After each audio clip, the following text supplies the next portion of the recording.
রুশ president Vladimir পুতিনের সঙ্গে বৈঠক করতে আলাস্কার উদ্দেশ্যে রওনা দিয়েছেন মার্কিন প্রেসিডেন্ট ডোনাল্ড ট্রাম্প। তবে ট্রাম্প পুতিনের বৈঠকের নেপথ্যে ভারতের নাম জড়াচ্ছে, কিন্তু কেন?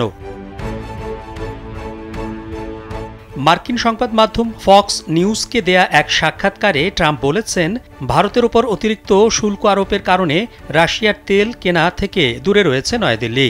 তার দাবি, ভারতের ওপর অতিরিক্ত শুল্ক আরোপের কারণে বৈঠকে রাজি হয়েছেন পুতিন, কারণ ভারত রাশিয়ার দ্বিতীয় বৃহত্তর তেল ক্রেতা।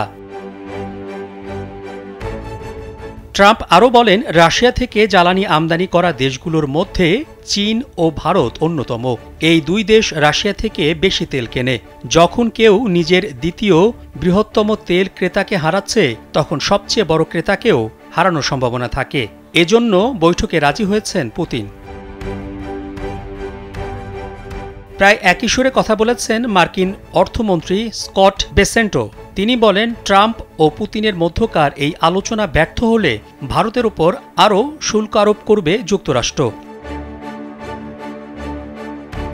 এর আগে চলতি মাসের শুরুতে ট্রাম্প রাশিয়া থেকে তেল ও অস্ত্র কেনার জন্য ভারতের ওপর অতিরিক্ত 25% শুল্ক আরোপ করেন, যা বিদ্যমান 25% শুল্কের সঙ্গে যোগ হয়েছে।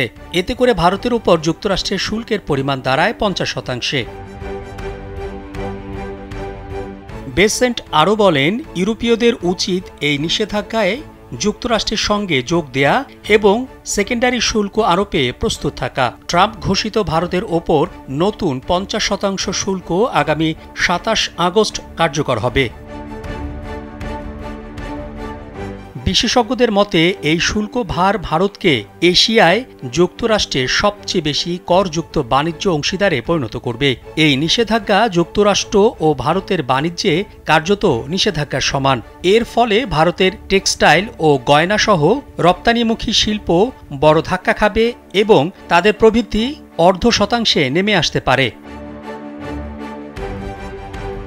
মোহাম্মদ শাহাবুদ্দিন মাহতাব, কালবেলা।